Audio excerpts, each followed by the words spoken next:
को देखना। आप हमारे एक बहुत प्रेमी हमारे यहां बाबूजी भी बैठे हुए हैं और हमारे शिक्षा गुरु जिन्होंने इस दास के ऊपर कृपा की, हमारे आदरणीय श्री रमाशंकर शर्मा जी हमारे गुरुदेव बैठे हुए हैं, श्री राम सेवक शर्मा जी बैठे हुए हैं, इन सब की बड़ी कृपा रही मेरे ऊपर। तो मैं नाम तो नहीं लूंगा, लेकिन एक यही क्षेत्र के एक धनवान आदमी थे, तो वृंदावन में वो एक बार हमें मिल गए, क्षेत्र के ही थे। मैं आपको ये बात इसलिए बता रहा हूं कि लोग किसी को नहीं छोड़ेंगे। तो जैसे ही नीम करोड़ी बाबा के आश्रम से हमारा निकलना हुआ और हमारे साथ हमारे कुछ शिष्य मंडली थी और वो सज्जन सामने से आ गए, तो हमने तो उनको प्रणाम किया, गांव के हैं, क्षेत्र के हैं। तो उन्होंने कहा ठीक हो? मैं हाँ। बोले ये कहां के लाला लोग हैं, पागल बना रखे होंगे, पैसे ठग रहे होंगे। उनके सामने ही, ऐसा नहीं था, कोई ऐसा थोड़ी था कि कोई अलग से उन्होंने कहा। अब तो चकाचक है काम तुम्हारा। अब हम बड़े परेशान। तो हमारे एक शिष्य हमसे बोले, आगरा के ही थे, बोले गुरुजी ये आदमी कौन है? अब हम क्या कहें? अब उनसे हमने प्रणाम किया, तो ये तो नहीं कह सकते इन्हें नहीं जानते। तो हमने भी फिर कहा, मैंने कि ये हमारे बहुत निकट हैं, पर 2.5 साल से ये पागल हो गए, इनकी बहुत प्रॉब्लम चल रही है। तो बोले हाँ बिल्कुल आप सही कह रहे हो, सोई इनकी हरकतें ऐसी हैं। हमने कहा चलो झंझट कटा, आगे बढ़े। तो क्या उपचार? तो महाराज ये दुनिया किसी को छोड़ने वाली नहीं। दुनिया, इसका नाम ही दुनिया है, इसका नाम तिनिया नहीं है महाराज जी, इसका नाम चौगुनिया नहीं है, इसका नाम दुनिया है। अच्छे बुरे, ऊंचे नीचे, पाताल आकाश, जल अग्नि, जिसको देखो महाराज, जड़ चेतन शरीर आत्मा, ये 2 से ही पूरा इसका निर्माण है, इसलिए इसका नाम क्या है? दुनिया।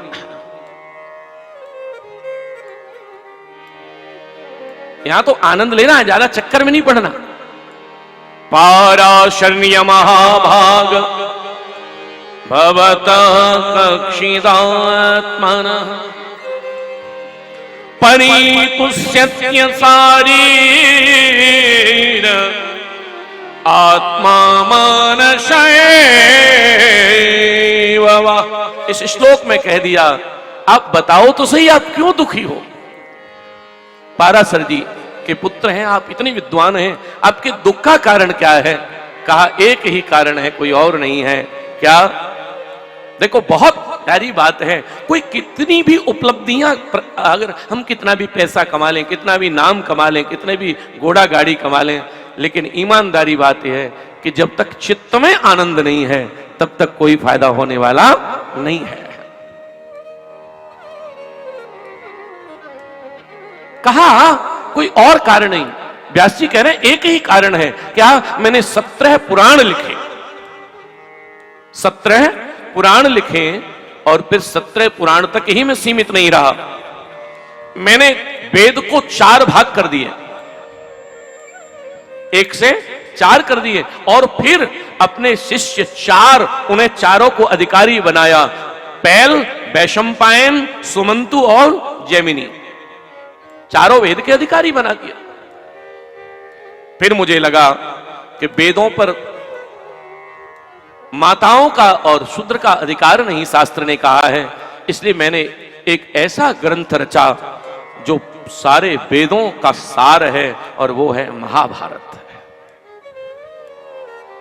महाभारत जैसा कोई कुछ अन्य जगह है।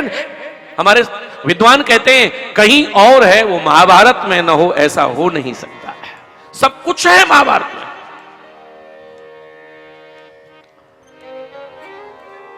महाराज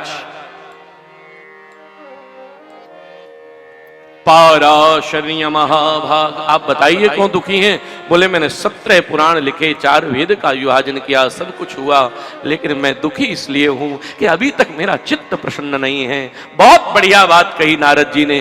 बोले तुमने जितना लिखा है सब बौद्धिक है, भावुक नहीं है कुछ भी। और जब तक आप प्रभु को रिझाने के लिए नहीं कुछ लिखोगे।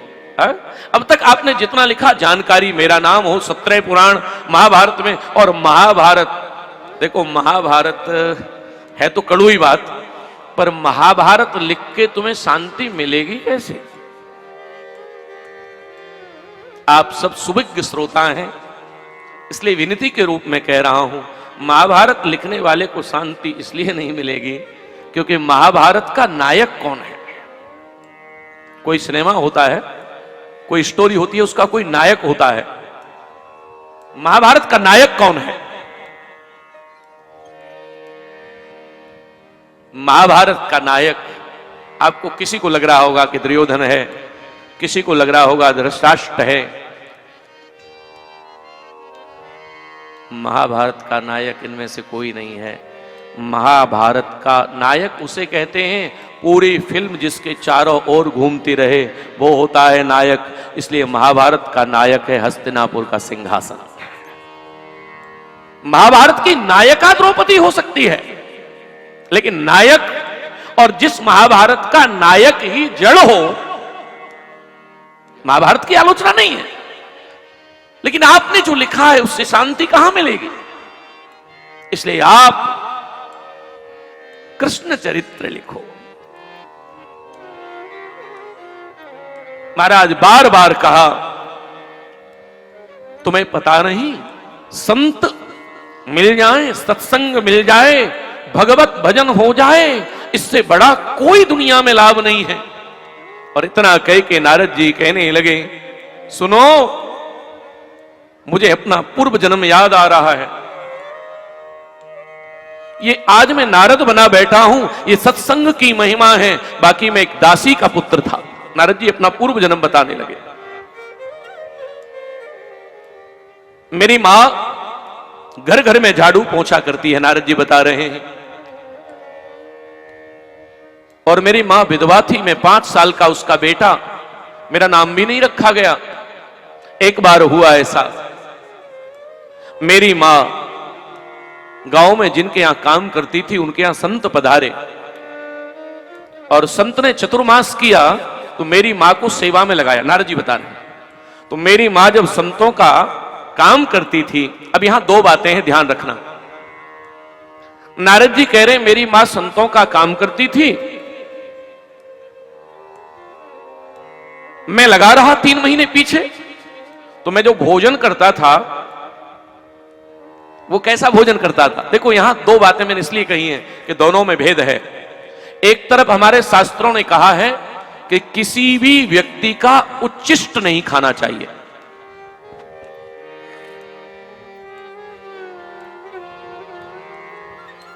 झूठा किसी का नहीं खाना चाहिए।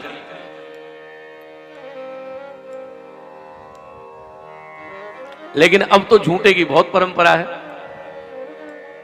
बल्कि अब तो झूठे का इतना कि आप किसी शादी में जाओ, 95%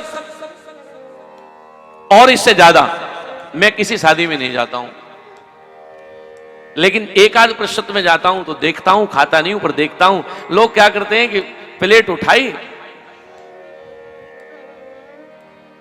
पर बाबूजी उससे भी और एक आगे, क्या प्लेट उठाई, यहां तक अंत नहीं हुआ। तो ये ज्यादा बड़े बड़े शहरों में मैं जाता हूं, वहां तो एक नई फैशन है, अब तो यहां भी आ गई होगी, पति पत्नी एक ही प्लेट में खाते हैं। हाँ बाबूजी कह रहे खाते हैं, खाते हैं। हाँ, तो अब महाराज ये विलक्षण बात है। और बेंगलोर में एक जगह हमने पूछा किसी को, एक घर में रुके हुए थे, कथा थी उनके यहां, तो उन्होंने, हमने पूछा उन्हें कि आप 7-7 प्लेट में खाते हो तो इससे कोई लाभ है? तो आदमी तो बोलते ही कहां बेचारे, जनानी बोल गई, बोले आपको पता नहीं है महाराज, में बताओ। बोले 7-7 खाने से अगर एक ही में खाओ पेल पेल के, तो उससे थोड़ी वो बढ़ती है प्रेम। एक ही जगह सब लग बैठे तो प्रेम बढ़ता है। तो मैंने कहा सबसे ज्यादा प्रेम तो फिर कुत्तों में होना चाहिए, क्योंकि एक जगह डालो पत्तल, एक ही में 100-200 घुस जाते हैं, और सबसे ज्यादा लड़ाई उन्हीं में होती है। शास्त्र ने सर्वथा वर्जित कहा है महाराज जी, उच्छिष्ट बिल्कुल नहीं खाना है किसी का। कोई पति पत्नी सब ठीक है, अच्छी बात है, लेकिन उच्चिष्ट किसी का नहीं। पर यहां एक विलक्षण बात है भागवत में। नारद जी कह रहे हैं मैं भोजन कैसा करता था? बोले संत भोजन कर लेते थे, और संत जब भोजन कर लेते थे तब मैं उनकी पत्तल पर जो बचता था उसे हाथ से समेटता था। और इसको हमारे भक्तमाल में कहा है, ये क्या है? यह दिव्य प्रसाद प्रिया प्रिय को, ये है दिव्य प्रसाद प्रिया प्रिय को, ये है दिव्य प्रसाद प्रिया प्रिय को, दिव्य प्रसाद प्रिया प्रिय को। बहुत अच्छा पद है ये। प्रिया प्रिय को, दिव्य प्रसाद प्रिया। जो भगवान को भोग लगता है, हमारे यहां वैष्णवों में कहा जाता है बिना भगवान को भोजन अर्पित किए कोई भी वस्तु ग्रहण नहीं करनी है। और जो भोजन भगवान को अर्पित होता है वो क्या है? यह दिव्य प्रसाद प्रिया प्रिय को, यह दिव्य प्रसाद प्रिया प्रिय। गाइए। दिव्य प्रसाद प्रिया, दिव्य प्रसाद प्रिया। इस प्रसाद की महिमा क्या है? शब्द देखिए भक्तमाल के ऋषियों के। परसत ही मन मोद बढ़ावे, परसत ही मन मोद बढ़ावे, परसत ही मन मोद बढ़ावे,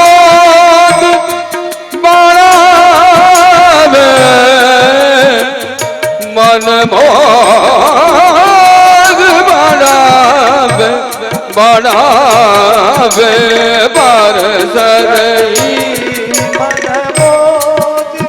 परसदहि मन मोद बढ़ावे, परसदहि मन परसदहि मन परसदहि मन परसदहि मन मोद बढ़ावे, परसदहि मन मोद बढ़ावे।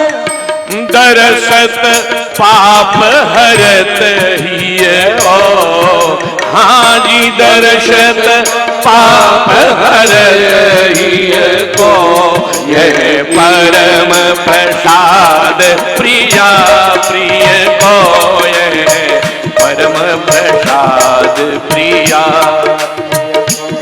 ये परम प्रसाद प्रिया प्रिय को, यह परम प्रसाद प्रिया। मैं अगर गाऊंगा तो फिर मेरी कथा छूट जाएगी, इसलिए मैं कम ही गाऊंगा, बस इशारा करूंगा आपको। यह परम प्रसाद है। कहा यह प्रसाद नारद जी उसे उठा उठा के पाते हैं, ये पत्तल से उठा के पाते हैं। और उस प्रसाद का क्या फायदा हुआ? इसका मतलब क्या है? आप झूठा किसी का मत खाइए, लेकिन अगर कोई भजनानंदी महापुरुष कृपा पूर्वक अपनी सीध प्रसादी आपको दे दे, अथवा तो आप अधिकारी हो और मिल जाए, तो हमारे वैष्णवों में कहा जाता है कि उस समय आपसे बड़ा कोई दुनिया में भाग्यशाली नहीं है। एक बड़े महापुरुष ने हमें बताया, बड़े संत ने बताया, बहुत बड़े संत हैं, उनका देश में नाम है।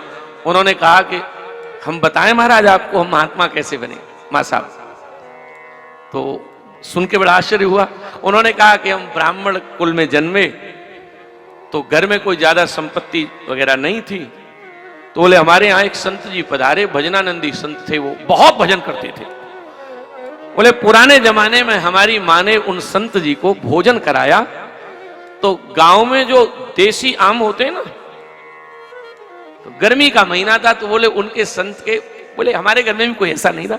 तो बोले छोटे छोटे 2 आम संत जी की थाली में रख दिए। अब बोले बाई चांस की बात थी, बोले महाराज जी आम खामे, और बोले हमारी उम्र थी 7 वर्ष, वो महाराज जी बता रहे थे। तो बोले हमारी टकटकी लगा के हम उनकी थाली पे देखेंगे जी आम एक छोड़ दे बाबा। अब बोले बाबा को भी आम कई दिन से नहीं मिले थे, उन्होंने नहीं छोड़ा। लेकिन बड़ी दिव्य कथा है। उन्होंने कहा महाराज जी ने दोनों आम चूस लिए, और बोले उसके बाद उसमें पैकेट में से निकाल के, छिलके में से, और फिर उन्होंने उनकी दांतों से सफाई की। बोले अब हमारा भी मन आम पे उस दिन बहुत ज्यादा था, तो हमसे रुका नहीं गया। 7 वर्ष की उम्र थी। तो बोले दौड़ के हमने अपनी मैया माँ से कहा, उसको अम्मा बोलते थे, बोले अम्मा एक आम हमें दो। अम्मा ने कहा धीरे से बेटा 2 ही थे, और दोनों बाबा जी को दे दिए। बोले मन ज्यादा आतुर था, क्या करें, 7 वर्ष की आयु, ज्यादा अकल नहीं थी। तो बोले मम्मी ने धीरे से कहा, मैया ने, बोले अब ऐसा करो ये थाली तो रख दो वहां, तब ये सिंक फिंक नहीं होती थी, नाली पे रख दो, घर में जो नाली बनी रहती उसमें रख दो थाली, और बेटा ये गुठली बाहर घूरा है वहां फेंकाओ। ये सच्ची घटना आपको बता रहे हैं। तो महाराज जी हमें बता रहे थे, बोले अंधेरा था तो हमने वो दोनों गुठली उठाई और घूरे पे जाके हमने मुंह में दे ली, क्योंकि उन पर थोड़ा बाबा जी के दांत नहीं थे तो माल रह गया था थोड़ा। तो बोले हमने फिर उनको, और इस घटना को बताते बताते वो महाराज जी रोने लगे। मैंने कहा सरकार फिर क्या हुआ कि फिर तुम्हें दिख नहीं रहा है? बोले हम लौट के आए तो इतने बड़े तत्वनिष्ठ महापुरुष थे कि हम लौट के आए तो उन्होंने कहा इधर आओ, हमारी बिना आज्ञा के वे गुठली कैसे चूसी? बोले बहुत दूर की घटना है। तो बोले एक बार तो हमारे मुंह से निकला कि नहीं हमने नहीं चूसी। बोले झूठ और बोलते हो? बोले महाराज जी, अब बोले हम कहते क्या? तो हमने यही कहा कि महाराज जी आपकी गुठली चूसने का मन था। तो बोले उन्होंने इतना कह के गोद में बिठा के कहा कि अगर हमारी चूसी है तो अब संसार के काम के नहीं रहोगे, हमारे ही काम के रहोगे, और आज मैं इतना बड़ा संत हो गया। उन्होंने बताया महाराज, मैं निवेदन कर रहा हूं, ये कथा केवल इसलिए नहीं है कि यहां कल हमारे महाराज जी कह रहे थे, स्वामी जी जो बैठे हुए हैं शाम को, कि महाराज जी आपके भजन आपने कम गाए। तो मैंने कहा मैं कम गाता हूं और मुझे लगता है कि कथा ज्यादा होनी चाहिए। ठीक है, आनंद बीच बीच में संकीर्तन होना ही चाहिए, पर सही बात यही है साहब कि कल जो मैंने कहा था, कथा का भाव ये नहीं है कि आपने कथा कितने घंटे सुन ली, कथा का भाव ये भी नहीं है आपने कितनी कथाएं सुन ली।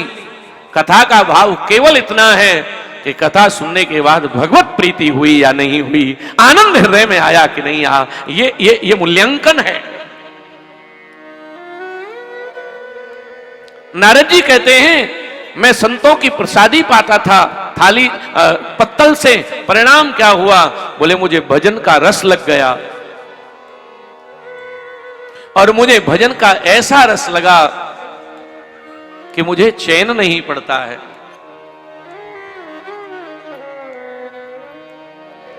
मैं इधर उधर भटकता हूं और मैं एक बात सोचने लगा, नारद जी कह रहे हैं मैं सोचने लगा कि मुझे एक बात की अब चिंता है कि मेरी मां से बहुत प्रेम है। लेकिन जैसे ही 3 महीने बाद वो संत चलने लगे, मैंने विचार किया, मैंने संतों से कहा गुरुजी हमें भी साथ ले चलो। संतों ने तुरंत कहा कि जब तक माता पिता जीवित हैं तब तक साधु बनने का भी अधिकार नहीं है, ऋण नहीं अभी चुका तुम्हारा। मैं उसी दिन से विचार करता हूं मेरी मां चली जाए, बस यही बंधन है मेरा। और एक दिन कृपणा काल, एक दिन मेरी मां सायंकाल में दुहंती गामम पथी, मेरी मां दूध दुहने के लिए गौशाला में गई और वहां कृपणा काल एक सर्प आया और मेरी मां को डस लिया। नारद जी कहते हैं मां का प्राणांत हुआ, कष्ट तो बहुत था कि मां है, मैं एक निवेदन व्यासपीठ से कर रहा हूं सबके लिए प्रार्थना के रूप में कि दुनिया में कितने भी भगवान को पूज लो और कितने भी मंदिर चले जाओ, अगर माता पिता के चरणों में सच्चा स्नेह और भक्ति नहीं है तो ये सारा का सारा व्यर्थ चला जाएगा।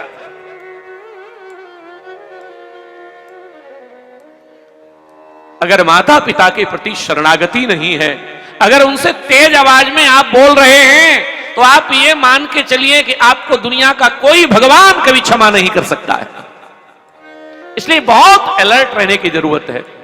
कथा का केवल यही भाव नहीं है कि आप थोड़ा आनंद ले लिया और चले गए। प्रभु जी,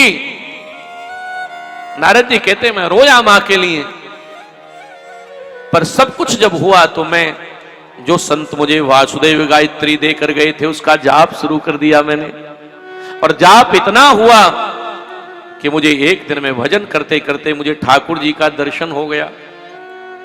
लेकिन बस शर्त यह थी कि ठाकुर जी का दर्शन बहुत कम समय के लिए हुआ। मैं रोकर बोला कि प्रभु दोबारा। भगवान ने आकाशवाणी के रूप में कही कि इस शरीर से इतना ही प्रारब्ध था। मैं रोने लगा और मेरा शरीर शांत हुआ। काल ने फिर दोबारा मुझे नष्ट किया और संतों की कृपा से जो कभी दासी का बेटा था वो आज ब्रह्मा का मानस पुत्र बन के जन्मा है। ये सत्संग की महिमा है। श्री बिंदु जी लिखते हैं, श्री बिंदु जी वृंदावन बैठे थे तो बिंदु जी ने ठाकुर जी बिहारी जी से कहा कि आपने लाखों पर कृपा की तो जरा हम पर भी कृपा करो। बिंदु जी ने शिकायत की भगवान से और बोले, क्या वह है स्वभाव पहला, क्या वह है स्वभाव पहला, सरकार अब नहीं है, क्या वह स्वभाव पहला। गाइए, सरकार अब नहीं है, क्या वह स्वभाव पहला, सरकार अब नहीं। सब गाए, क्या वह स्वभाव पहला, सरकार अब नहीं है, क्या वह स्वभाव पहला, सरकार अब नहीं है। क्या बदल गए हो? क्या वह स्वभाव पहला, सरकार अब नहीं है, क्या वह पहला, सरकार अब नहीं है। दीनों के वास्ते क्या, दीनों के वास्ते क्या, दरबार अब नहीं है, दीनों के वास्ते क्या, दरबार अब नहीं है, दीनों के वास्ते क्या, दरबार अब नहीं है, क्या वह स्वभाव पहला, सरकार अब नहीं है। एक बार प्रेम से कहो श्री राधे।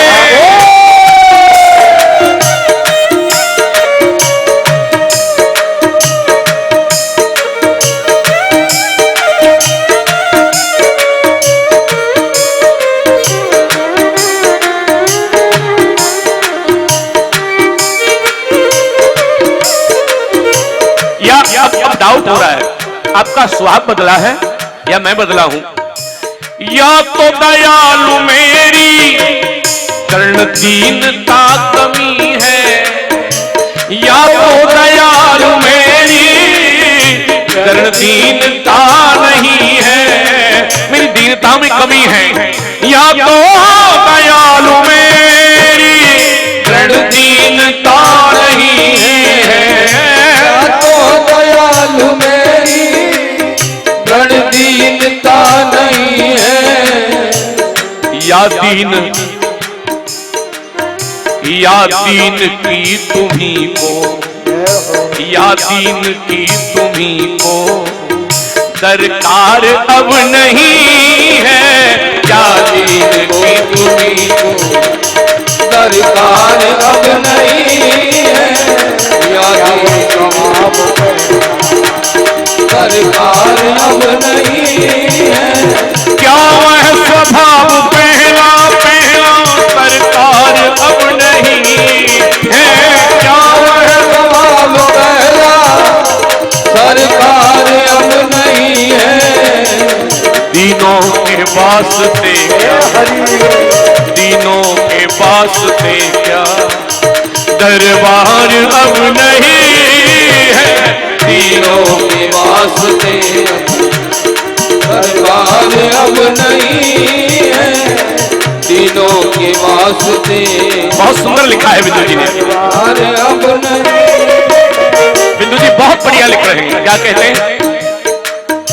जिससे वो तुझ सुदामा त्रैलोक पा गया था, जिससे वो तुझ सुदामा त्रैलोक पा गया था, जिससे वो तुझ सुदामा त्रैलोक पा गया। हे हरि, जिससे वो तुझ सुदामा त्रैलोक पा गया था।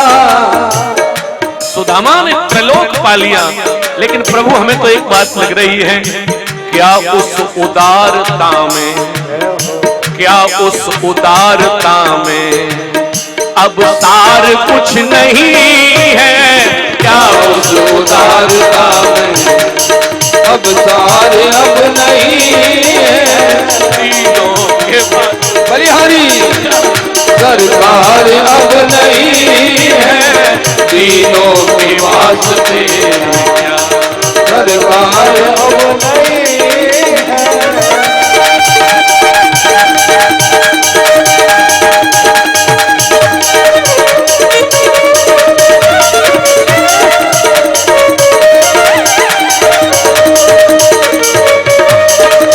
हरि बोल।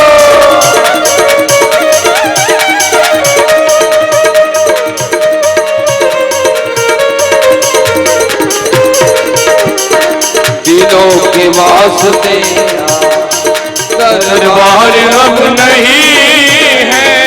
क्या वह स्वभाव पहला सरकार अब नहीं है। क्या वह स्वभाव पहला सरकार अब नहीं है। क्या वह स्वभाव पहला सरकार अब नहीं है। क्या वह स्वभाव पहला सरकार अब नहीं है। तीनों के वास्ते क्या, तीनों के वास्ते क्या दरबार अब नहीं है। तीनों के वास्ते दरबार अब नहीं है। तीनों के वास्ते दरबार अब नहीं है। तीनों के वास्ते श्री राधे राधे राधे गोविंद राधे, श्री राधे राधे राधे गोविंद राधे। श्री राधे राधे राधे गोविंद राधे, राधे राधे राधे गोविंद राधे। गोविंद राधे गोपाल राधे, राधे गोपाल राधे। गोविंद राधे गोपाल राधे, राधे गोपाल राधे। श्री राधे राधे राधे गोविंद राधे, श्री राधे राधे राधे गोविंद राधे। श्री राधे राधे राधे गोविंद राधे। श्री राधे राधे राधे गोविंद राधे। नारद जी कह रहे हैं ये सत्संग का प्रभाव है कि अब मैं किसी मां के गर्भ से नहीं जन्मा, अब मैं अयोनिजा हूं, क्योंकि मेरा जो जन्म हुआ है वो अब भगवान ब्रह्मा के मानस पुत्र के रूप में हुआ है। और ये जो मेरे हाथ में वीणा देख रहे हो ना, जिसे नारद जी बजाते हैं, नारद जी तुरंत बोल पड़े, देव दत्तमिमां वीणा स्वर ब्रह्मैः विभूषिता। ये वीणा कहां से आया? नारद जी कह रहे हैं देव दत्तमिमं वीणा। मैं गोलोक में गया और गोलोक में गया तो वहां प्रिया और प्रियतम दोनों विचरण कर रहे थे और युगल के विचरण के समय मैंने गोलोक की दीवार पर ये वीणा टंगा देखा। नारद जी कहते हैं मैं कितना लाडला हूंगा प्रभु का कि मैंने वीणा देखा और वीणा देख के भगवान से मैंने कहा कि प्रभु ये क्या है। भगवान ने कहा नारद ये वीणा है, संगीत के स्वर निकलते हैं नारद, और तुमसे बढ़िया कोई नाम संकीर्तन नहीं कर सकता, इसलिए नारद मैं तुम्हें सौंप रहा हूं। ये नारद जी कहते तब से मैं ये वीणा बजा रहा हूं। सरस्वती नदी में स्नान करो और श्रीमद् भागवत मैं तुम्हें सुना देता हूं। मैंने अपने पिता से सुनी और ऐसा कहकर नारद जी अहमेवाशमेवाग्रे प्रारंभ कर दिया। यहां से 4 श्लोकों में 4 श्लोक की भागवत तो नारद जी ने सुनाई। और महाराज ये देवर्षि नारद सुनाकर, अब देखो विचित्र बात क्या है, भगवत संबंध होते ही दिशा और दशा दोनों बदल जाती है। आप कहेंगे कैसे? नारद जी को कथा के व्यास जी को कथा के बारे में कुछ पता नहीं था भागवत के में, लेकिन जैसे ही स्नान करके आए और जैसे ही नारद जी ने कहा कि चलो हो जाइए शुरू, तो महाराज ब्रह्म संबंध जुड़ते ही कैसे कथा आई दिमाग में। आज के जमाने में एक बढ़िया उदाहरण है उसका, क्या? 3-4 दिन से आपके मोबाइल में नेट न हो, बाबा नेट न हो 3-4 दिन से, तो आपका व्हाट्सएप सब बंद है। अच्छा 4 दिन बाद अचानक आपने नेट का वो डलवाया और फिर खोला तो मैसेज किस स्पीड से आते हैं, ठीक है ना? बिल्कुल ऐसे ही भागवत की कथा कटाकट दिमाग में भरती चलती है। और वेद व्यास जी महाराज प्रसन्न मुद्रा में आ गए, भागवत लिखी। बोले कब लिखी?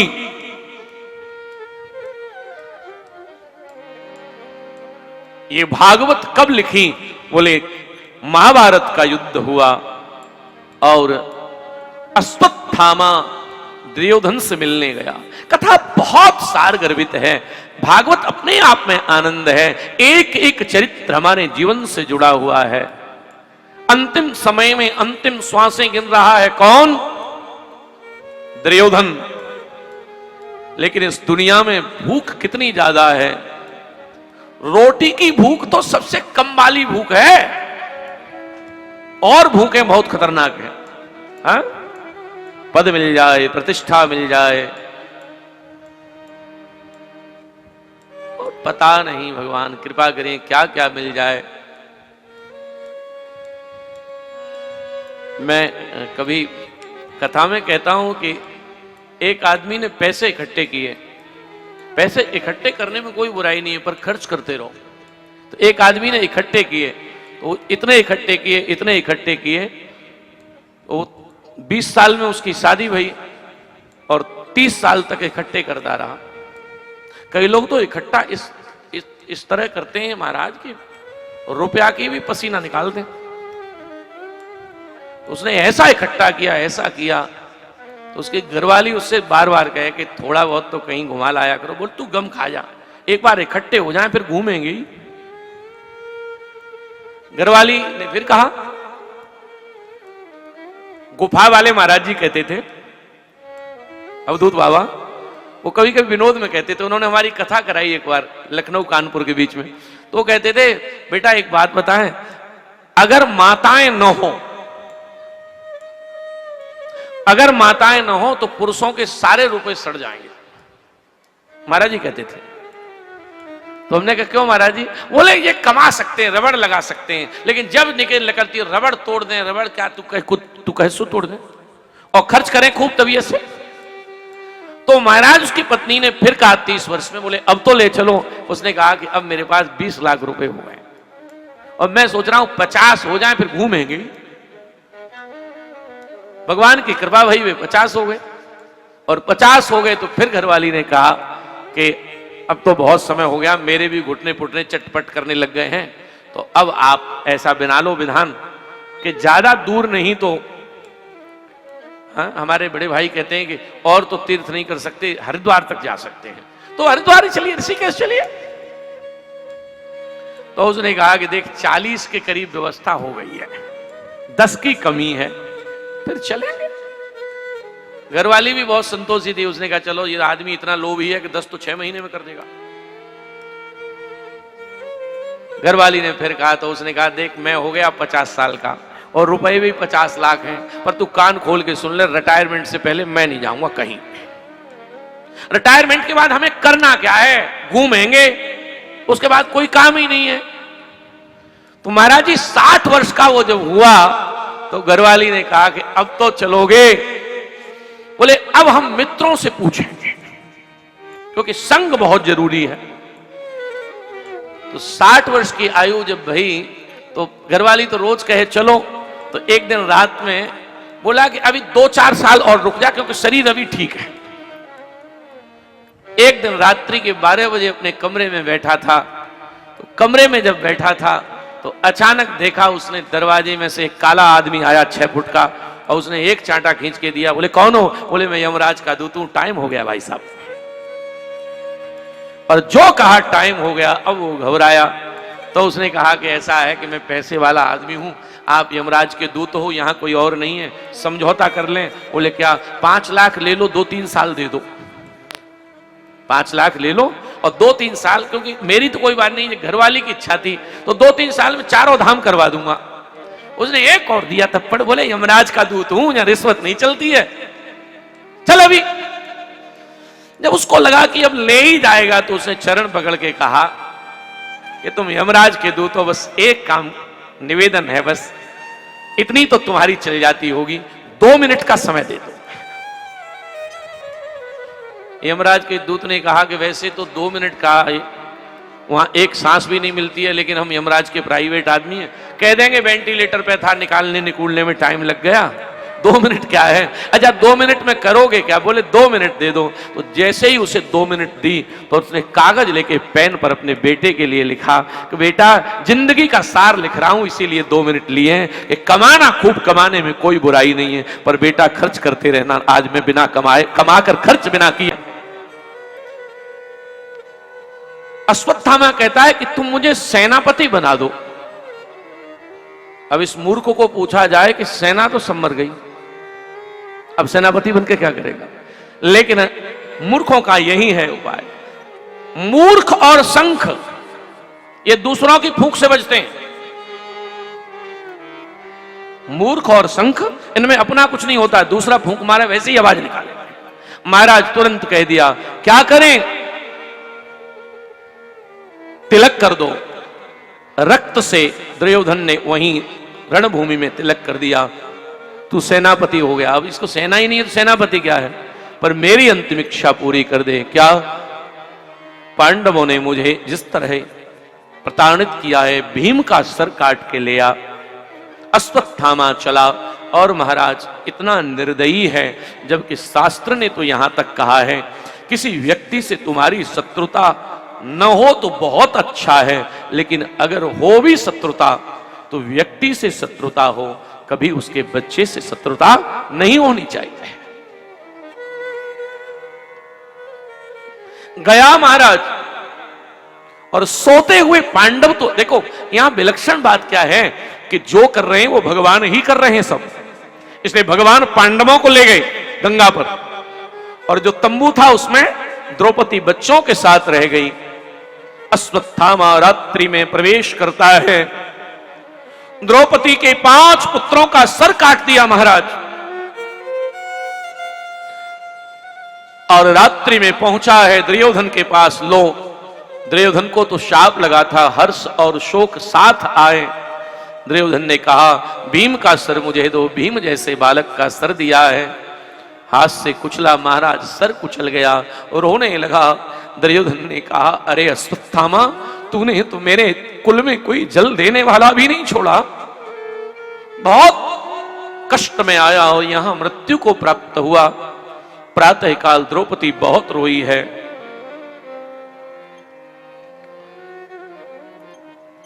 द्रौपदी बहुत रोई महाराज। भगवान ने अर्जुन को साथ लिया, अश्वत्थामा को पकड़वा लिया। पकड़ने से पहले ये दुष्ट है, ब्रह्मास्त्र चला दिया।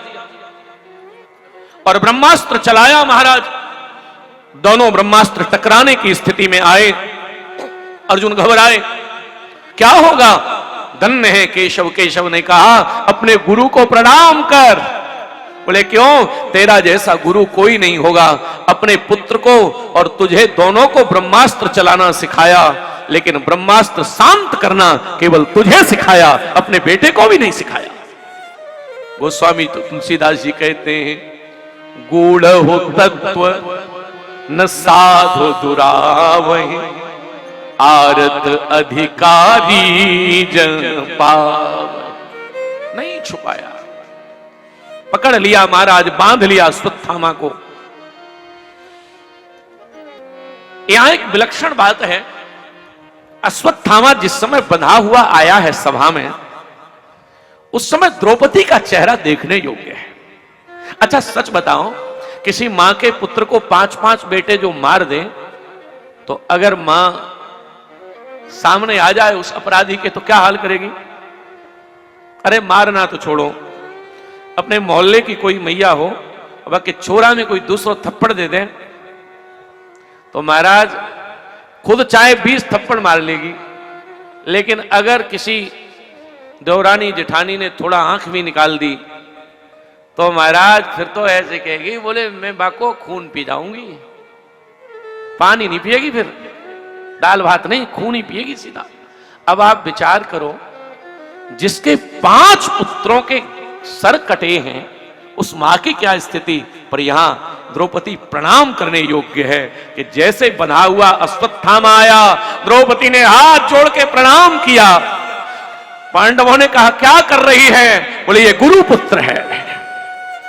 ऐसा चरित्र कहीं और देखने नहीं मिलेगा। द्रौपदी रोने लगी, रोती हुई कहती है, मुच्यता मुच्यता मेष ब्राह्मणो नितराम गुरु, ब्राह्मणो नितराम गुरु। इसे छोड़ो। अर्जुन ने कहा मैं नहीं छोड़ूंगा। द्रौपदी कहती है, शास्त्र की आज्ञा है, आत्मा वही जायते पुत्र। पुत्र कोई और नहीं होता, पिता की आत्मा ही पुत्र होती है। आप इसे छोड़िए, मत मारो। और तुम्हें पता है, मैं 5 पुत्रों की लाश पर जैसे बिलक रही हूं, अगर आपने इसे मार दिया तो गौतमी पति देवता, तुम्हारी गुरु मां का क्या हाल होगा? मत मारो। भीम तुरंत उठाकर गदा खड़े हुए, बोले द्रौपदी हम तुम्हारी नहीं सुनेंगे, इसे मार देंगे। द्रौपदी कहती है कि ब्राह्मण दंड देने योग्य तो होता है, पर ब्राह्मण का दंड उसका अपमान होता है, इसे मत मारो। अब निर्णय ये हुआ कि नहीं मारे कि मारे, तो बोले निर्णय कैसे होगा? बोले एक बढ़िया बात है, भगवान जहां हो वहां निर्णय कौन करेगा? भगवान सबसे बढ़िया निर्णय करेंगे। अब भगवान श्री कृष्ण को समझना ना बड़ा टेढ़ा काम है। राम जी को समझना बहुत सीधा है, पर कन्हैया को समझना बहुत कठिन है। हमारे एक वृंदावन के संत तो कहते हैं, बोले कृष्ण तो है ही टेढ़ा। बोले क्यों? बोले नाम टेढ़ा, गांव टेढ़ा, कमर टेढ़ी, मुंह टेढ़ा। और तो और छोड़ो, वो तो कहते थे, बोले आप कागज पर लिखो कृष्ण, लिखो कृष्ण, तो नीचे क्र लटका हुआ है, फिर आधा सा फिर ना। बोले अगर कृष्ण कहने में किसी के दांत वांत हल्के फुल्के हो तो कृष्ण ही नहीं कह पाएगा 4 घंटे में। और राम, ये मत सोचना कि भेद है। नंद सुवन दशरथ कुंवर उभय एक सरकार, नारायण जो दो गिने सोमति मंद गमार। दोनों अलग है ही नहीं, बस दोनों के आनंद अलग अलग है। हा? तुलसीदास जी अयोध्या में रह रहे थे, तो अयोध्या से तुलसीदास जी के एक मित्र ने कहा कि साधु का काम है विचरण करना, साधु को ज्यादा कहीं रुकना नहीं है, विचरण करते ही रहे। तो तुलसीदास जी के एक मित्र ने कहा कि हम वृंदावन जा रहे हैं और 4 दिन में लौट आएंगे। वे नहीं गए लौट के 4 महीने, 6 महीने नहीं गए। तो महाराज जी तुलसीदास जी ने एक पत्र लिखा उन्हें, और पत्र में उन्होंने लिखा, वो बड़ा प्यारा था। उन्होंने लिखा, कहा कमी रघुनाथ में जो छोड़ी अपनी आन। राम जी में कुछ कमी थी जो तुम वहां जाके बस गए। तो उन संत ने तुरंत कहा, दोबारा लिखो। तुलसी ने कहा कमी रघुनाथ में जो छोड़ी अपनी आन। तो इधर से संत ने लिखा, बोले कमी कुछ नहीं थी पर एक गड़बड़ थी, मन मत वाला हो गया सुन बंसी की तान। मैं यहां आया तो बस जा नहीं पाया।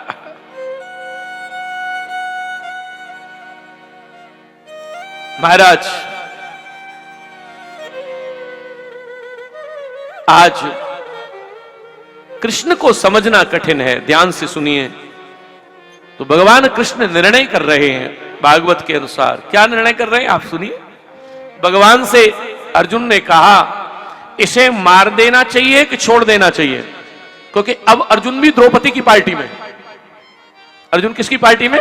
द्रौपदी की में। क्योंकि केशव चाहते हैं वहीं अर्जुन चाहते हैं। अरे नर और नारायण हैं, क्यों नहीं चाहेंगे, अवतार है। कहा क्या करना चाहिए, और भीम गदा ऊपर है भीम की, कई लोगों की गदा ऊपर ही रहती है। तो भीम की बिल्कुल तैयार है, उधर से ओके हो और हमारे। तो भीम कह रहे मारे। द्रौपदी ने कहा निर्णय केशव करेंगे।